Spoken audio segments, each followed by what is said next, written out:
Assalamualaikum warahmatullahi wabarakatuh. Halo semuanya, kembali lagi di Jalan Alif Fatimah Tujara Sukma. Di sini kita akan membahas tentang neraca saldo, meneruskan video sebelumnya. Maka dari itu, kita lanjut aja ke videonya. Nah, apa itu neraca saldo? Neraca saldo adalah daftar memuat seluruh saldo dari akun-akun yang terdapat dalam buku besar.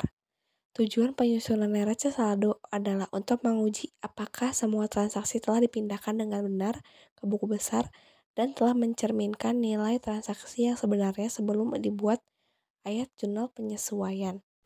Nah, di sini ada bentuk neraca saldo. Pertama, pada kolom pertama ada kode akun, diisi dengan nomor akun yang kita kutip angkanya.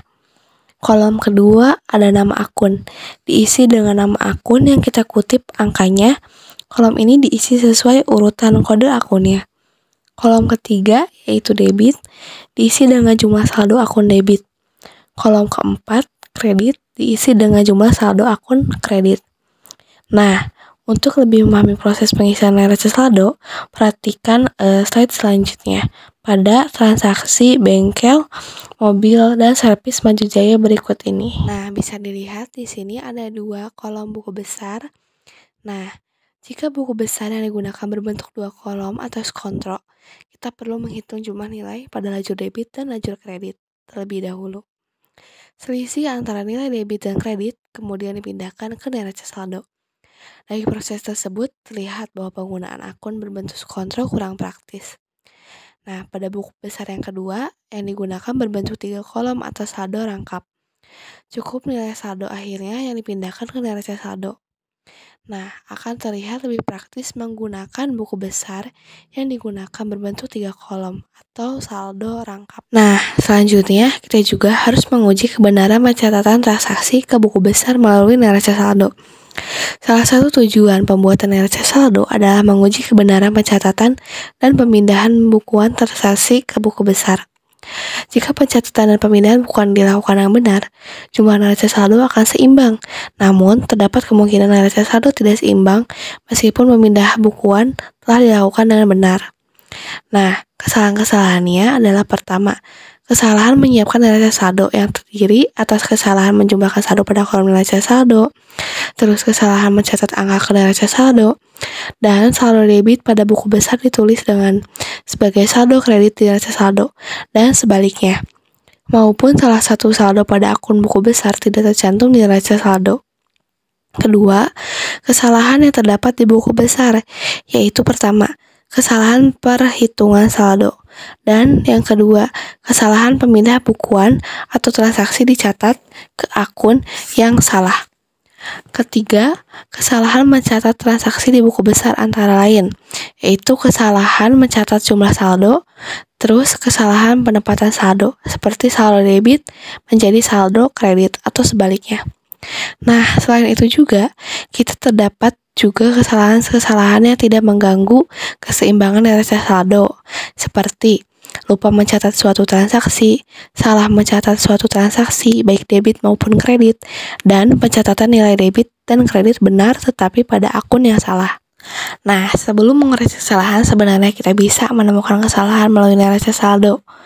Nah, tapi itu bisa diatasi dengan cara periksa kembali kebenaran neraca saldo dengan menjumlahkan ulang sisi debit dan kredit. Terus kita juga bisa periksa kembali kebenaran neraca saldo dengan membandingkannya terhadap saldo buku besar. Atau kita bisa mencocokkan kembali jumlah saldo di buku besar dengan sumber pencatatan, yaitu jurnal umum.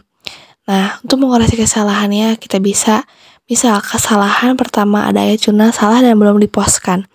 Kita bisa dengan hapus kesalahan tersebut serta cantumkan judul dan jumlah yang benar.